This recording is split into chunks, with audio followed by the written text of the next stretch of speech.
Assalamualaikum warahmatullahi wabarakatuh. Selamat jumpa kembali sahabat-sahabat viewer dan subscriber channel Tita Misteri. Kali ini kami akan membawakan sebuah kisah misteri dengan judul Petaka Pesugihan Sang Janda Juragan Soto. Selamat mengikuti.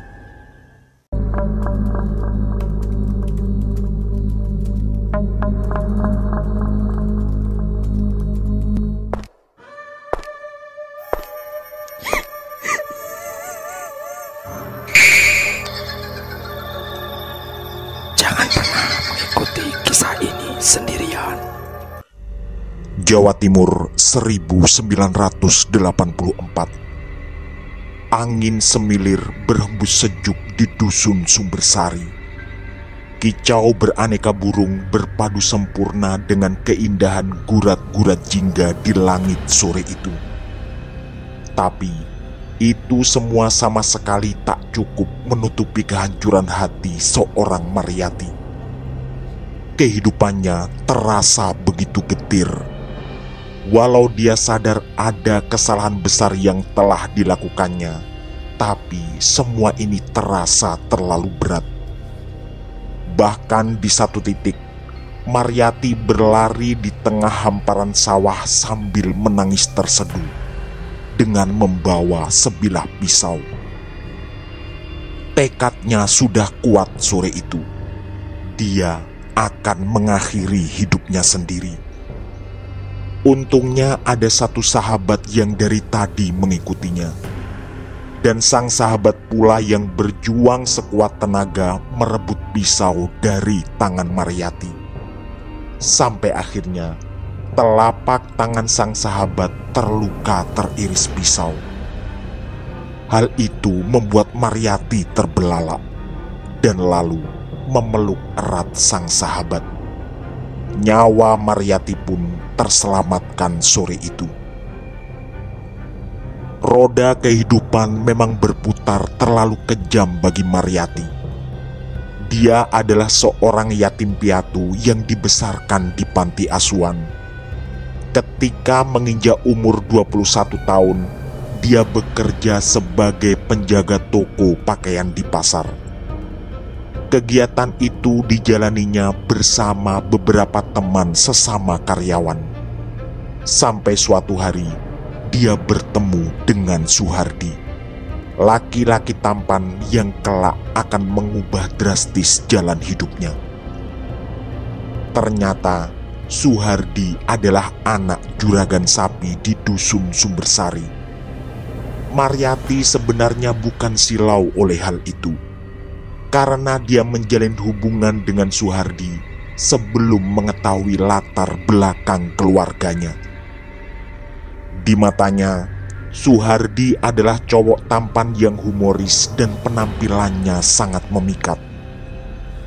Mereka beberapa kali terlibat obrolan mengasihkan dan singkat cerita, mereka berdua pun berpacaran. Sayangnya, lika-liku percintaan terasa terlalu indah dan melenakan. Mereka berdua kemudian terperosok terlalu jauh. Entah berapa kali mereka sembunyi-sembunyi memadu kasih di sebuah penginapan dekat pasar. Sampai akhirnya Maryati pun hamil. Sontak mereka berdua pun panik.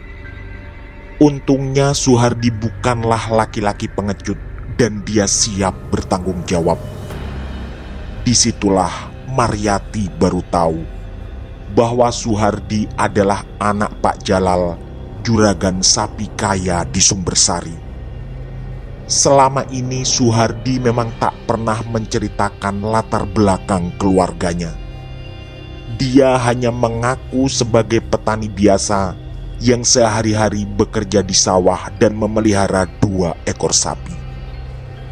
Maryati pun menangkap sebuah harapan di balik kesadaran akan kesalahan besar yang telah mereka lakukan, yaitu Suhardi tetap akan bertanggung jawab atas kehamilannya.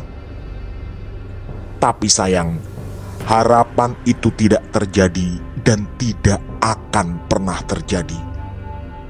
Begitu Suhardi dengan jantan membawa Maryati ke rumah dan menceritakan apa yang telah terjadi, mereka berdua justru diusir oleh Pak Jalal. Berbagai umpatan sangat kasar keluar dari mulut Pak Jalal. Suhardi terus berusaha membela ketika harga diri Maryati direndahkan serendah-rendahnya. Tapi semuanya tak berhasil. Bahkan setelah sang ibu turun tangan membela sang anak, Pak Jalal tetap tak bergeming. Menurut Pak Jalal, Suhardi telah mempermalukan martabat keluarga, dan oleh karenanya dia harus diusir dari rumah. Dengan hati yang hancur berkeping-keping, Maryati pun meninggalkan rumah orang yang seharusnya jadi mertuanya itu. Keributan pun terjadi, dan bahkan sampai membuat banyak warga berkerumun. Suhardi lalu mengambil sepeda motor dan mengantar Maryati ke tempat kosnya. Dia berjanji akan berusaha mencari jalan lain agar mereka tetap bisa bersama. Di situ, Suhardi juga mengucapkan sumpah setia dan mengaku sangat mencintai Maryati apapun yang terjadi. Tapi, pukulan roda kehidupan ternyata tak berhenti sampai di situ. Keesokan harinya, Maryati mendengar kabar yang jauh lebih mengejutkan. Suhardi mengalami kecelakaan ketika sepeda motornya menabrak truk tebu di sebuah tikungan tajam ketika melaju dengan kecepatan tinggi. Naasnya, Suhardi meninggal di tempat pada kejadian itu. Dunia Maryati pun semakin hancur. Dia juga mendengar kabar bahwa Pak Jalal menangis terseduh-seduh di pemakaman. Konon, dia sampai berbicara sendiri menyesal telah mengusir sang anak di hari sebelumnya. Tapi, semuanya tentu sudah terlambat. Bagi Pak Jalal dan juga bagi Maryati. Suhardi telah meninggal dan tak akan pernah kembali lagi. Waktu terus berjalan, dan oleh karena itulah Maryati sempat ingin mengakhiri hidupnya sendiri dengan sebilah pisau di tengah sawah. Untungnya, itu tak berhasil karena diselamatkan oleh sahabatnya. Ketika suasana semakin kalut, Maryati terpaksa mengambil jalan pintas lain yang juga jauh melenceng. Atas informasi dari seorang teman agak jauh, dia mencari dukun yang bisa menggugurkan kandungannya. Kali ini, keinginannya berhasil. Dia memang merasa tak sanggup jika harus menanggung malu karena mempunyai anak tanpa pernikahan. Di titik ini, Maryati telah tergelincir dalam dua dosa besar. Pertama, menjalin hubungan di luar pernikahan sampai hamil. Dan yang kedua, menggugurkan janin yang tidak berdosa. Maryati pun tak mampu lagi berpikir jernih. Dia keluar dari toko dan lalu membuka warung soto. Tapi ada sesuatu yang besar dipendam dalam hatinya, yaitu rasa sakit hati luar biasa pada Pak Jalal dan bertekad kuat untuk membalasnya. Lagi dan lagi, Maryati mengambil langkah nekat yang jauh dari aturan agama. Dia berusaha mencari seorang dukun yang bisa membantunya mendapatkan pesugihan. Alasannya sederhana. Dia akan lebih bisa menuntaskan aksi pembalasan jika mempunyai uang yang banyak. Setelah mendapat informasi dari seorang kenalan baru, Mariyati nekat berangkat ke sebuah kawasan di sekitar Gunung Kawi. Tujuannya jelas, yaitu mencari pesugihan. Begitu sampai di sana, dia bertemu dengan seorang dukun yang sudah sangat tua. Sang dukun sempat memperingatkan agar Mariyati memikirkan baik-baik langkah ini. Karena sebagai seorang dukun, dia tetap harus memperingatkan semua resiko bagi semua orang yang berniat menempuh jalur pesugihan. Tapi Mariyati tetap nekat mengambil jalur pesugihan apapun resikonya. Ya, apapun. Karena Mariyati merasa bahkan hidupnya sendiri sudah tak lagi berarti. Akhirnya, setelah penjelasan panjang lebar tentang ritual dan persyaratan, Mariyati memilih pesugihan yang menumbalkan orang yang sangat dibencinya. Dan jika tidak, resikonya pun tidak kalah besar, yaitu Mariyati sendiri yang akan menjadi korban. "Saya sangat siap, Mbah." Begitu ucap Mariyati di depan sang dukun dengan wajah dan nada yang sangat meyakinkan. Ternyata ritual yang dipersyaratkan juga tak kalah menakutkan. Tapi Mariyati sudah siap, yaitu berhubungan dengan genderuwo di setiap malam Jumat. Mariyati lagi-lagi mengangguk. Walau ritual dan resiko dari pesugihan ini sama-sama sangat menakutkan. Singkat cerita, semuanya pun dijalani. 3 hari setelah pulang dari sang dukun, tibalah malam Jumat pertama. Di kamar kosnya, Mariyati bersiap dengan kejadian mencekam yang sebentar lagi akan datang. Untungnya, sang dukun memperbolehkan melakukan ritual pembuka di tempat lain, yaitu membakar kemenyan. Tadi, setelah menutup warung sotonya, dia membakar kemenyan di sudut belakang pasar, sehingga teman-teman satu tempat kos tak ada yang mencurigai. Malam itu, Mariyati tak bisa memejamkan mata karena tak punya bayangan pasti tentang bagaimana jalannya malam Jumat pertama ini. Menjelang jam 12 malam, tiba-tiba bulu kuduknya merinding. Dia menduga ini pasti adalah sebuah pertanda akan datangnya sesuatu dari alam lain. Dan ternyata benar. Walau tak terlihat apapun, telinga Mariyati mendengar suara pintu kamarnya dikunci dari dalam. Tak lama kemudian, lampu kamar tiba-tiba padam. Mariyati yang makin ketakutan masih bisa melihat sorot lampu dari kamar lain. Berarti benar yang diduganya, bahwa ini bukanlah listrik padam. Tak lama kemudian, muncullah di hadapannya sesosok tinggi besar yang kulitnya berwarna hitam kemerahan. Mariyati berniat berteriak karena ketakutan.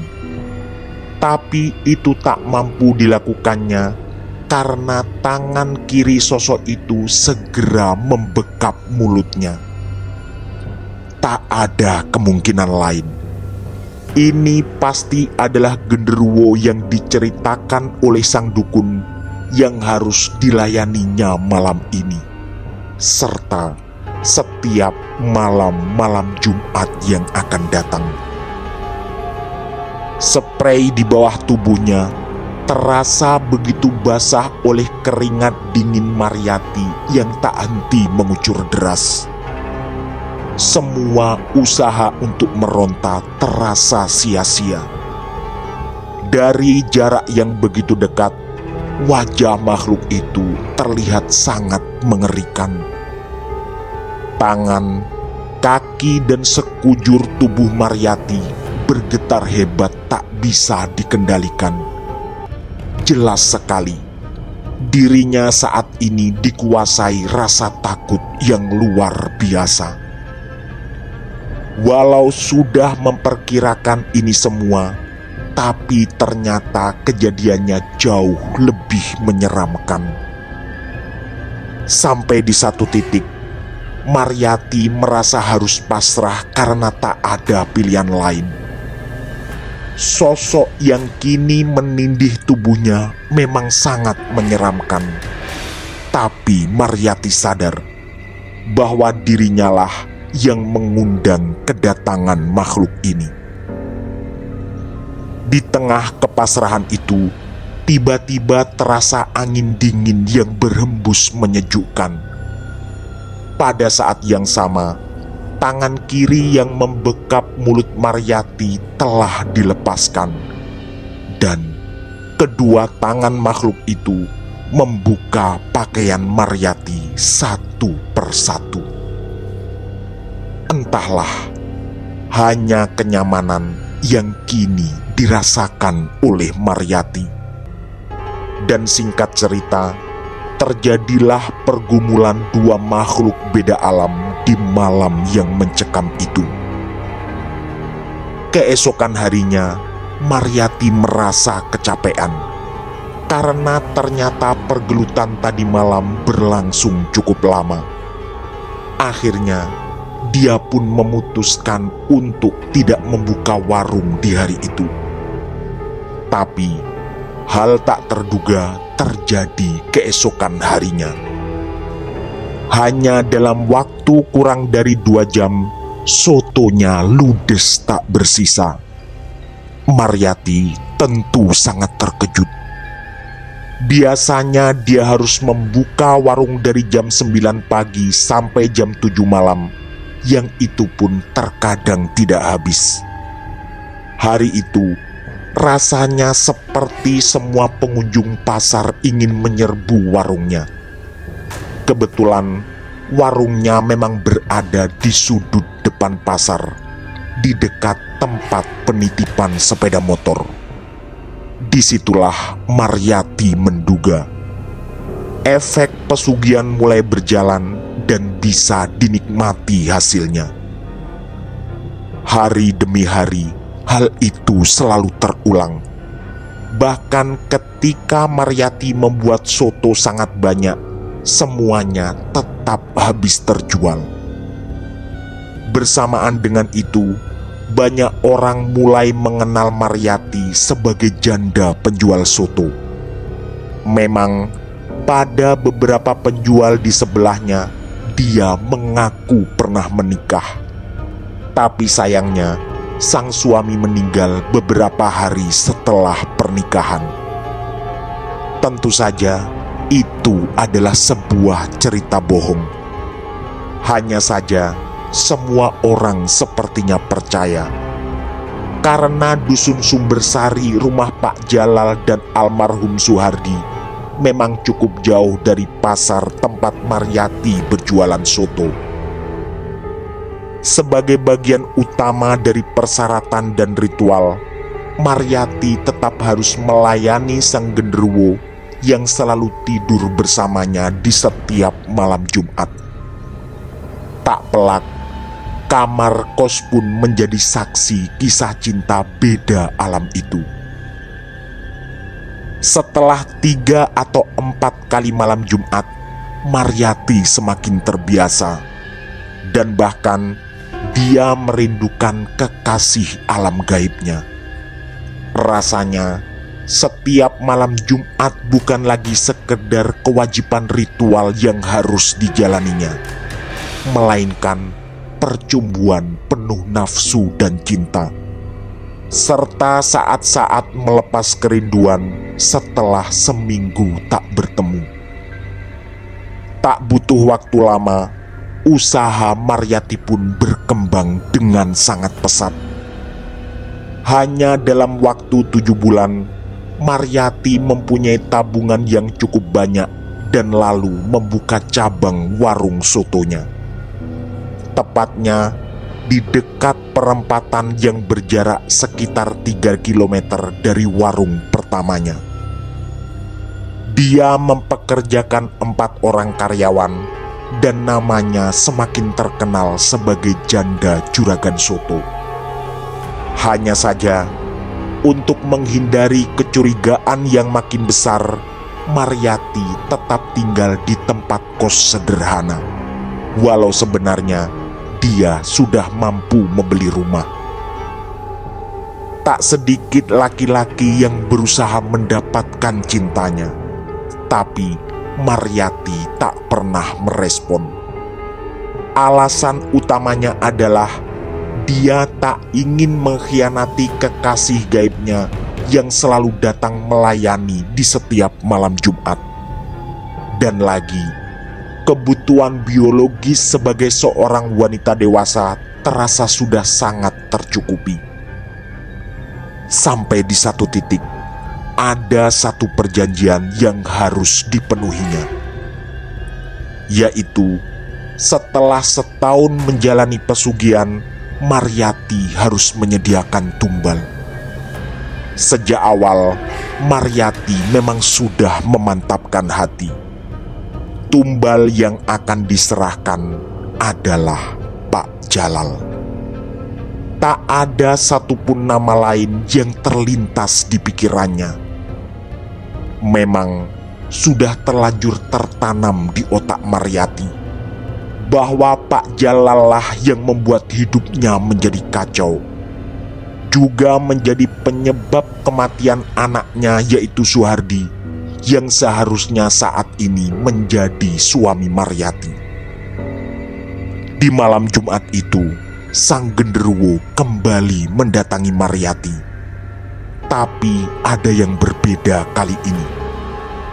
Setelah bergumul bertukar kenikmatan seperti biasa, makhluk itu dengan suara menggelegar mengatakan bahwa besok sang tumbal harus disediakan. Mariyati hanya mengangguk karena ada rencana yang sudah matang disusunnya, yaitu melempar sebuah bingkisan di dalam kain putih yang diberikan oleh sang dukun tahun lalu. Ketika itu, sang dukun hanya mempersyaratkan Mariyati melempar bingkisan itu di depan rumah calon tumbal dengan meniatkan di hati sambil menyebut namanya. Tentu saja, itu adalah langkah yang tidak terlalu sulit. Mariyati hanya perlu mencari waktu yang sepi untuk melakukan itu agar tidak ada orang yang curiga. Rencananya, dia akan melakukan itu besok malam. Demi melancarkan aksinya, Mariyati sengaja tak membuka warung utama hari itu. Hanya warung cabang yang tetap diperintahkan untuk dibuka.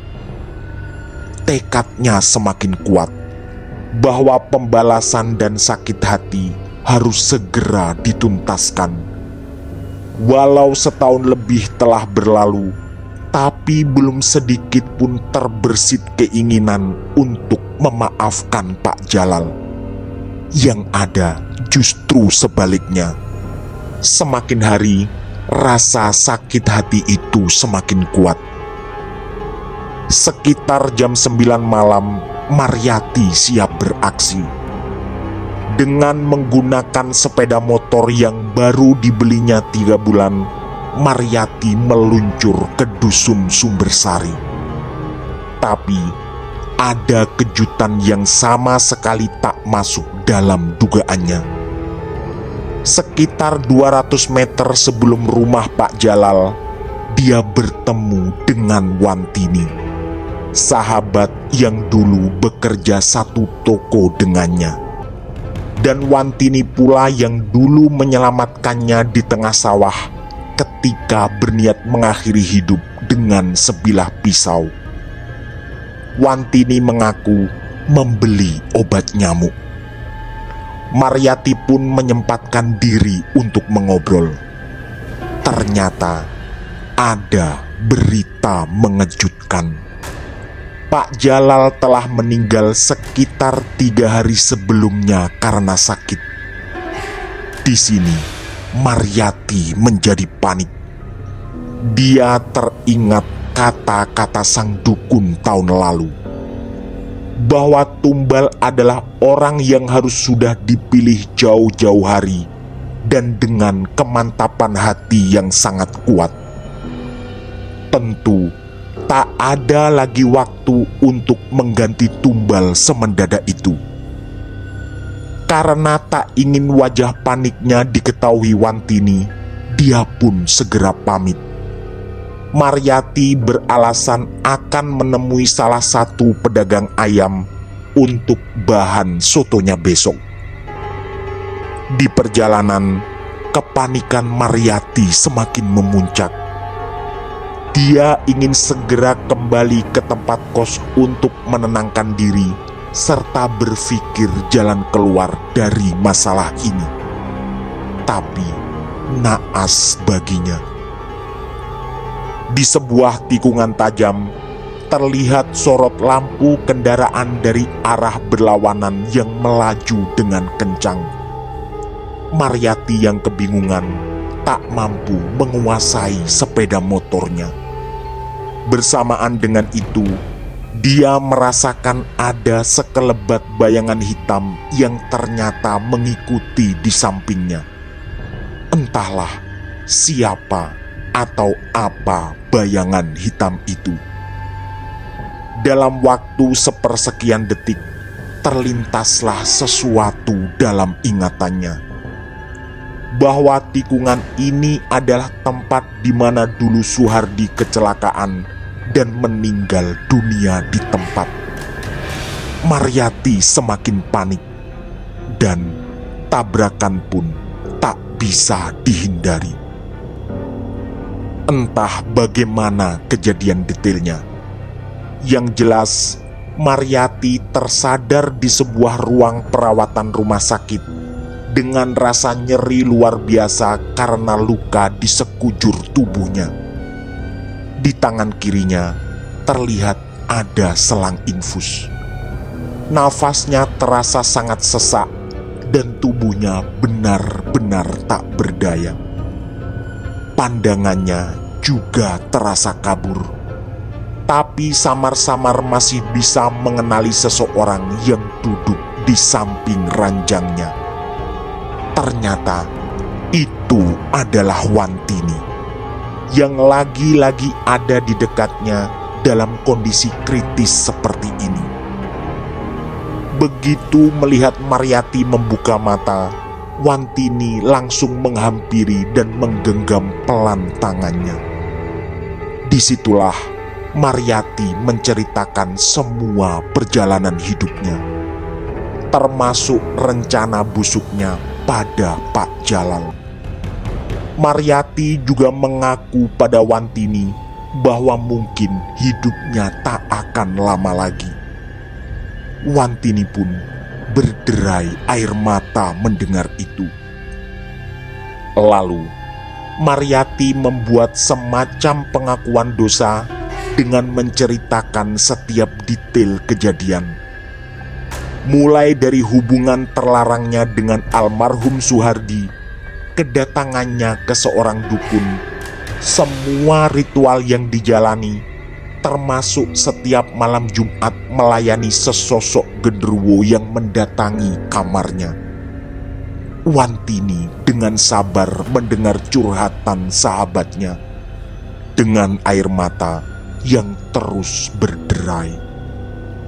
Dan begitu selesai menceritakan semua, bibir Maryati terlihat komat kamit, dan sesaat kemudian berakhir pula kehidupan Maryati. Dia menghembuskan nafas terakhir setelah 2 hari tidak sadar. Wantini pun menangis sejadi-jadinya. Jawa Timur 2024. Namaku adalah Wahyu dan itu adalah nama sebenarnya. Aku adalah anak kedua dari 3 bersaudara. Bapakku bernama Baihaki dan ibuku bernama Wantini. Sebagai satu-satunya anak laki-laki, bisa dibilang akulah yang paling dekat dengan ibu. Kisah tragis kehidupan Mariyati ku dengar langsung dari ibu, yang kebetulan menjadi orang terakhir di rumah sakit ketika Mariyati menghembuskan nafas terakhir. Ibuku pula yang berebut pisau ketika Mariyati berusaha mengakhiri hidupnya 40 tahun lalu. Padaku, ibu berpesan, jika ingin menceritakan ini pada siapapun, agar menyamarkan semua nama dan merahasiakan tempat, termasuk nama dusun, desa, dan bahkan kabupaten, kecuali namaku yang beliau izinkan untuk disebutkan sebenarnya. Ibu juga setuju ketika aku minta izin menceritakan kisah ini pada channel Titah Misteri. Beliau juga berpesan agar kisah ini menjadi pelajaran bagi semua orang yang mendengarkan untuk memikirkan setiap langkah yang akan diayunkan. Tak lupa, beliau berpesan pula agar aku selalu mendoakan Mariyati sahabatnya, karena ibu punya firasat bahwa sang sahabat masih sempat melafalkan syahadat di rumah sakit sesaat menjelang akhir hayatnya. Tamat. Demikian kisah misteri dari kami, Petaka Pesugihan Sang Janda Juragan Soto. Semoga kisah-kisah kami bisa menjadi pelajaran bagi semua. Mohon maaf apabila terdapat kesalahan dalam pemilihan atau penuturan kata. Kami atas nama segenap kru Titah Misteri mengucapkan terima kasih. Dan wassalamualaikum warahmatullahi wabarakatuh. Pesan saya, jangan bercermin sendirian di tengah malam.